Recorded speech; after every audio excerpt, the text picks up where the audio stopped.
Nancy and I are pained to the core by the tragedy of the Shuttle Challenger.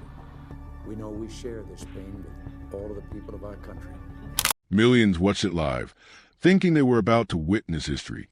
Instead, they saw a disaster unfold in just 73 seconds. But what if the crew was still alive as they fell? What if NASA had been warned the night before and ignored it?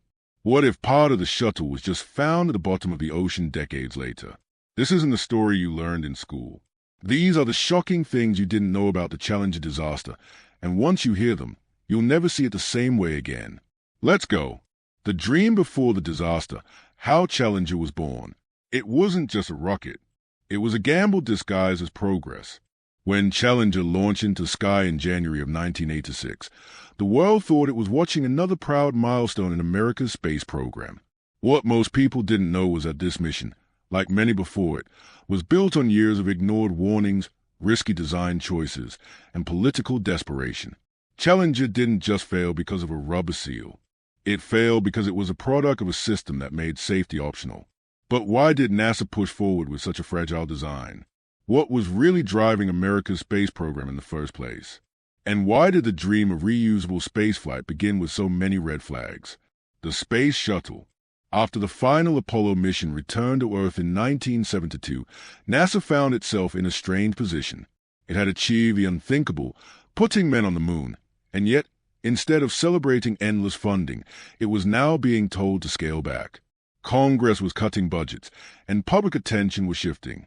The moon landings had been spectacular, but now, people asked, what's next? NASA had to answer that question fast, or risk becoming obsolete. Their solution was bold: build a space shuttle that could be launched over and over again. Not just once every few years, like Apollo, but frequently, up to 24 times per year. It would look and act more like an aircraft than a one-way rocket. It would carry astronauts, satellites, even military payloads into orbit and bring them back safely. The idea was that this would make space travel cheaper, more routine, and more appealing to the government and the public alike. NASA called it the Space Transportation System, but everyone else just called it the Space Shuttle. They pitched it as a workhorse of the future, a reusable space truck that could do it all. Behind closed doors, however, there were serious problems. The ambitious design ran up against a harsh reality: money. Congress wouldn't approve the funding NASA needed to make the safest version of this vehicle. So compromises began. One of the most critical design choices involved the shuttle's two solid rocket boosters, or SRBs. These were enormous cylindrical rockets attached to either side of the shuttle's external fuel tank. They provided the majority of thrust at liftoff. But here's the problem: the safest option, liquid fuel boosters, was rejected. Why? Because they were more expensive, more complex, and required more development time.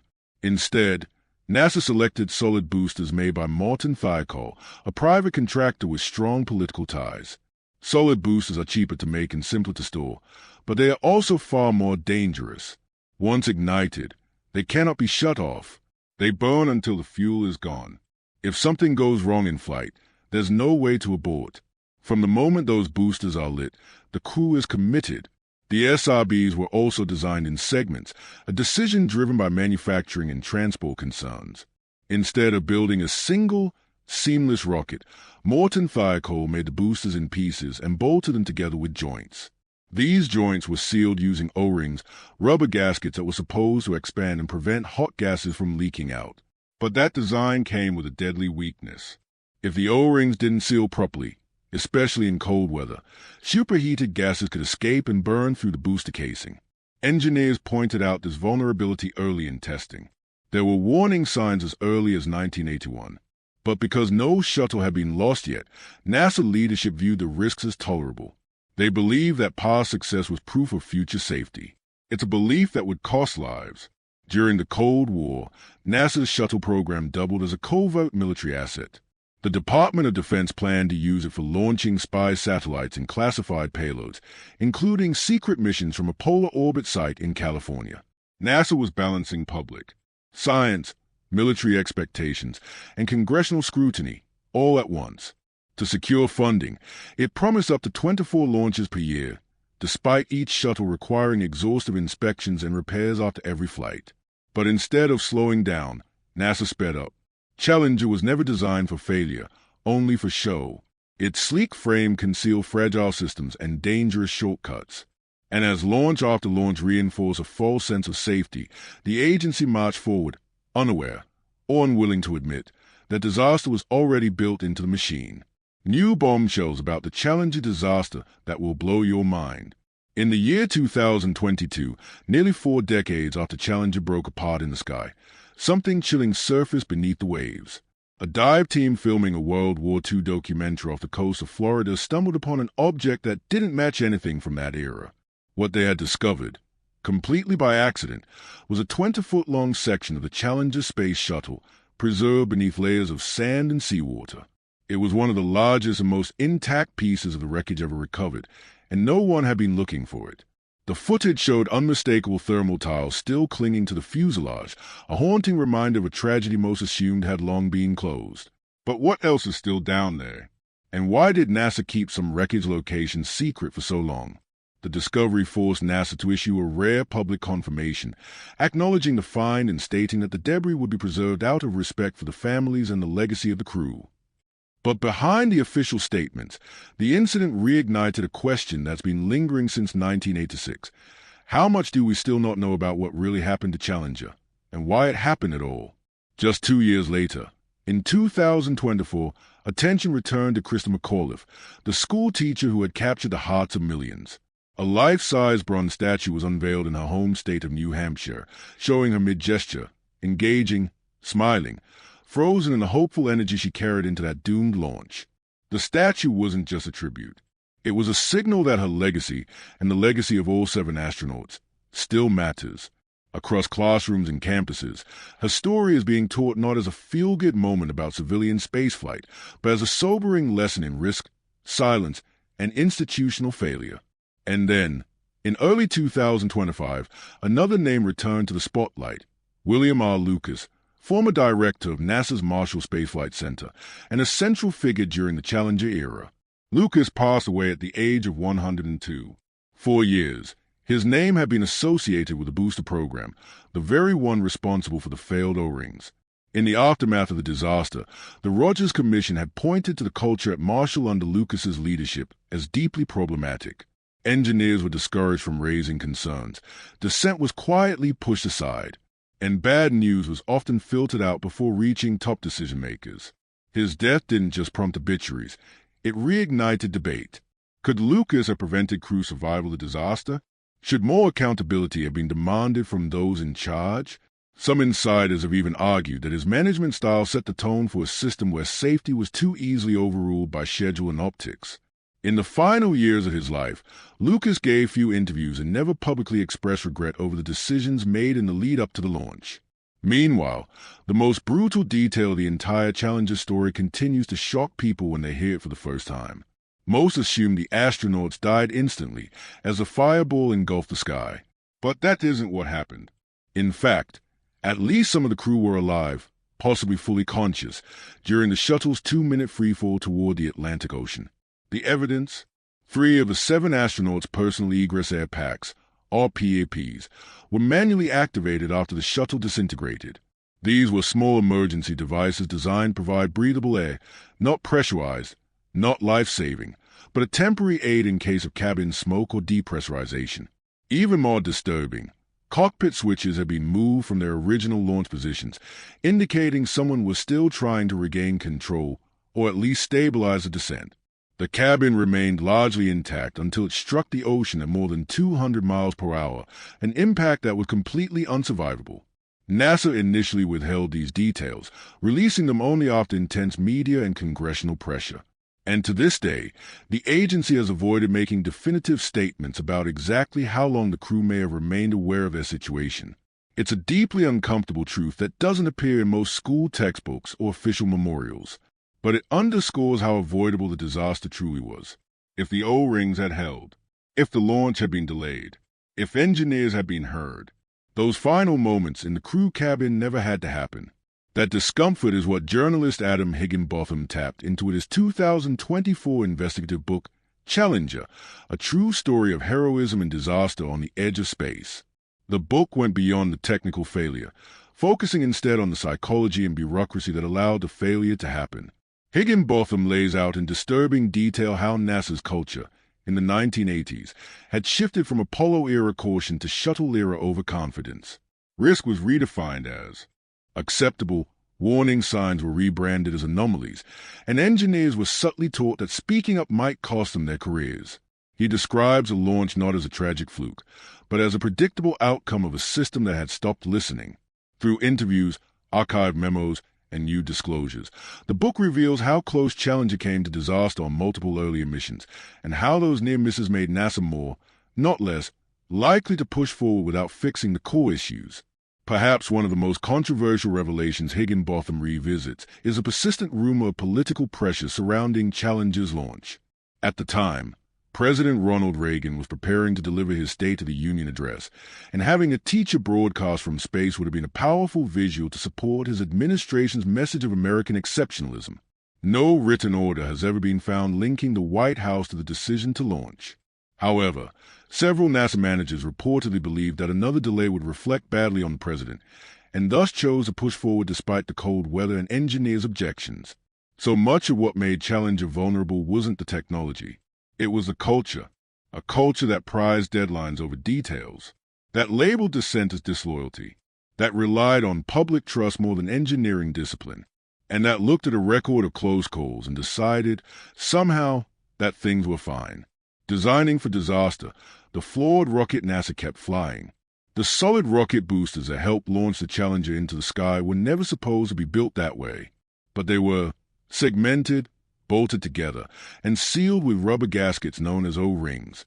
That decision, made for manufacturing convenience and political approval, created one of the most dangerous vulnerabilities in modern aerospace history.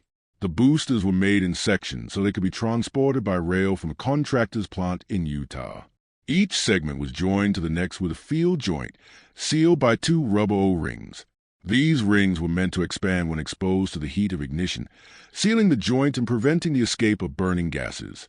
But even in early test flights, things didn't go as planned.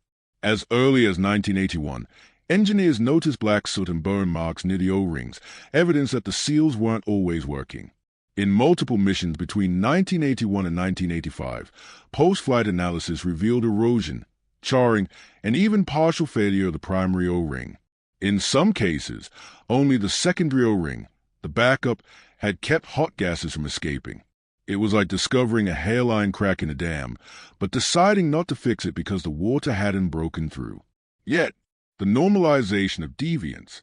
What kind of system looks at multiple seal failures and chooses to keep flying anyway? The answer lies in a dangerous shift in mindset, what engineers and sociologists would later call the normalization of deviance. The idea is simple. If something goes wrong repeatedly but doesn't lead to immediate disaster, people start treating it as normal. The shuttle's O-rings were eroding. That was a fact. But because the flights kept landing safely, managers began assuming the damage was acceptable. The erosion was reframed as a known issue, not a red flag. And that shift, from anomaly to expectation, is where the real danger began. The real danger. One of the engineers most disturbed by this pattern was Roger Boysterly, a senior specialist at Martin Thiokol, the contractor responsible for the solid rocket boosters. He began raising serious alarms internally as early as 1984, following several missions where O-ring damage was more severe than anything previously seen. After a flight in August of that year, engineers found soot between the 2 O-rings in one of the joints. That meant the primary seal had failed entirely. Only the secondary had saved the crew. Boysterly didn't see this as a minor hiccup. He saw it as a clear sign that the next flight could be fatal. He wrote a detailed memo warning that if joint seal problems weren't addressed, the result could be the loss of human life. That memo was circulated internally at Martin Thiokol, but it didn't lead to action. He and his colleague Alan MacDonald kept pressing the issue. They proposed design changes. They asked for testing under cold conditions. They suggested adding a 3rd O-ring for redundancy. But each time, the response was the same. Not now. Too expensive. Too time-consuming. We can't delay the next flight. Meanwhile, NASA's own internal culture wasn't built to absorb this kind of resistance. Managers were under pressure to meet launch schedules that had been promised to Congress, to the military, and to international partners. Every successful flight without a catastrophic failure seemed to reinforce the illusion that the system was safe enough. But that illusion came at a price. Across NASA and its contractors, the engineering teams were generating more and more evidence that the O-rings were degrading, especially in colder weather. In one disturbing trend, it became clear that the colder the launch day, the more damage the rings suffered. But instead of calling for grounding or redesign, management chose to interpret the data in the opposite direction. They began treating past survival as a kind of proof of durability. The logic, if you can call it that, was this: if the O-rings failed before, but didn't cause an explosion, then maybe they can keep failing without consequences. In private meetings, engineers were horrified by this reasoning. One described the shuttle system as a ticking time bomb. Another referred to the seal design as a catastrophe waiting to happen. Internal documents warned of the risk of blow-by, hot gases escaping past both O-rings and igniting fuel. These weren't vague concerns. They were mathematically modeled, supported by flight data, and delivered in writing. But still, nothing changed. Why? Why would a team of the brightest minds in science and engineering allow a known flaw to persist? Because somewhere along the way, the schedule had become more important than the safety. The shuttle program had promised 24 flights a year. Crews were trained and waiting. Satellites were scheduled. School children were ready to watch a teacher float in space. And no one in upper management wanted to be the one who caused another delay. In many ways, NASA had boxed itself in. By the mid-1980s, each shuttle mission had a long list of obligations to international partners, commercial clients, military stakeholders, and the public. Delays weren't just inconvenient. They were politically and financially embarrassing. So when Martin Fire Coal engineers started warning about the O-rings, their concerns were weighed not just against safety, but against optics. Managers weren't asking, "Is this safe?" They were asking, "Can we justify going ahead?" Boisterly and McDonald pushed as hard as they could. They spoke up in meetings. They put their reputations on the line. And every time they tried to raise the alarm, they were met with pressure to back off, to think like team players, to trust the process. In the lead up to Challenger's final launch, the pressure reached a breaking point. It's worth remembering just how routine launches had become by that time. Challenger had flown 9 times before. Its 10th mission, STS-51L, was expected to be just another media-friendly success. But as engineers reviewed the forecast and saw the cold front moving in over Cape Canaveral, concern turned into fear.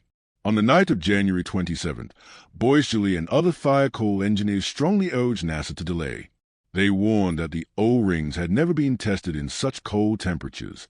They feared the rubber would harden, losing its flexibility, and fail to seal. They showed charts, past flight data, erosion trends, everything they had. Initially, their company supported them. But when NASA pushed back, asking for proof that the coal would cause failure, Fire Coal management folded. In a now infamous moment, they told the engineers to put on their management hats. And just like that, the objection was withdrawn. Challenger launched the next morning. 73 seconds later, it came apart in the sky. What really happened? What really happened in those 73 seconds? At 11:38 a.m. on January 28, 1986, Challenger lifted off from Launch Complex 39B at Kennedy Space Center. On the surface, everything looked fine. The countdown had gone smoothly, the engines had ignited, and the shuttle had risen into the sky on a column of fire and smoke. The crowd watching from the ground, including the families of the crew, cheered as the vehicle climbed higher and higher. But the disaster had already started. Just 1 second after liftoff, a puff of gray smoke was spotted near the lower joint of the right solid rocket booster. Cameras captured it. It was subtle, brief, and nearly invisible to the untrained eye. But that puff was no ordinary smoke. It was the first sign that the O-ring seal had failed. The rubber O-rings that sealed the booster segments were designed to expand with heat and create an A-type barrier. But that morning's temperatures had dropped below freezing, and the O-rings were stiff, too stiff to flex quickly enough when the boosters ignited. That initial puff of smoke was hot gas escaping through a small gap in the joint between 2 segments. It shouldn't have been there. The gas should have been sealed inside, but it wasn't. Incredibly, for a brief period, the shuttle kept flying.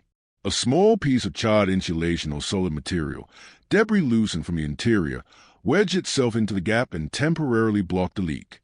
In engineering terms, this is called temporary sealing by debris. In human terms, it was pure luck. A burning rocket was being held together by a scrap of trash. Challenger rose into the sky, burning fuel at a furious rate. It passed through the region of maximum aerodynamic pressure, known as max Q, around 45 seconds into the flight. This is the moment when the combination of speed and air density puts the most physical stress on the vehicle. But again, things appeared normal. Telemetry data was flowing. The crew was calm. From the ground, everything still looked like a picture-perfect launch. At 64 seconds, the sealant debris failed. The temporary plug blew out under pressure. A bright orange flame appeared near the lower strut that connected the right booster to the massive external fuel tank. This flame wasn't just visible, it was deadly. It burned sideways, and it was pointed directly at the hydrogen tank. Hydrogen and oxygen were stored in two enormous cylindrical compartments inside the external tank. These supercooled propellants were kept under high pressure and were meant to be funneled into the shuttle's three main engines during ascent. But the flame from the booster was now cutting through the thin aluminum skin of the external tank, like a blowtorch. Within seconds, it penetrated the structure. The internal pressure in the tank began to destabilize. At 72 seconds, the flame was clearly visible in multiple video feeds. At 73 seconds, it was over. There was no dramatic cinematic explosion, no fireball engulfing everything in one sudden blast. What actually happened was structural disintegration. The external fuel tank ruptured under pressure, its liquid hydrogen and liquid oxygen mixing violently and igniting. The result was a massive, uncontrolled release of energy. The shuttle's main structure could not withstand the forces. The orbiter broke apart midair. Pieces of the shuttle separated instantly. The nose cone, crew cabin, and tail section detached and tumbled on separate paths. The two solid rocket boosters, which were still burning fuel at full power, continued flying on divergent, erratic trajectories. They were no longer attached to anything. One of them even performed a full cartwheel. From the ground, what people saw looked like a single explosion, a flash of light, a giant plume of smoke, then chaos. In reality, the breakup happened over several seconds, and the fireball was not the shuttle itself, but a result of leaking propellants igniting in the atmosphere. The crew cabin, which had been located at the front of the orbiter, remained largely intact as it was hurled out of the cloud. It began a long, terrifying fall, lasting roughly 2.5 minutes, toward the Atlantic Ocean. Back on the ground, silence filled mission control. The Capcom capsule communicator had just radioed the crew with an instruction to throttle up. Commander Dick Scobie calmly replied, "Roger, go at throttle up." Those were the last words anyone heard from the Challenger. Seconds later, all data feed went flat. The shuttle system stopped transmitting. The realization spread quickly inside NASA, even before the public understood what they were witnessing. A flight controller's voice finally broke the silence. "Flight, we have a major malfunction." The rocket boosters were still flying. Uncontrolled, dangerous, and fully active, they had to be dealt with immediately. Ground safety officers triggered their range safety destruct systems, essentially built-in explosives that are designed to destroy wayward rockets to prevent further damage or civilian casualties. The boosters were blown up intentionally, high in the sky, away from populated areas. It would take weeks for investigators to reconstruct exactly what had gone wrong. But even before they had all the evidence, engineers knew what had failed. The O-rings, the code, the joint design, the warnings. The media described the event as an explosion, but engineers bristled at the term. There was no detonation in the traditional sense. There was no single ignition that destroyed the Challenger. What happened was mechanical, chemical, and deeply preventable. A flawed seal let out a leak. A flame breached a tank. And the entire structure collapsed under weight of bad decisions and false confidence. They might have lived, the grim truth about the crew cabin. When Challenger came apart 73 seconds after launch, the vehicle disintegrated in the sky, but the crew cabin did not. Unlike the rest of the shuttle, which fragmented almost instantly. The forward crew compartment remained largely intact. It separated as a single structure, continuing its upward motion for a few more seconds before beginning a long, uncontrolled descent from an altitude of approximately 65,000 feet. Inside that cabin were 7 astronauts. For years, the public assumed they were lost the moment the shuttle broke apart.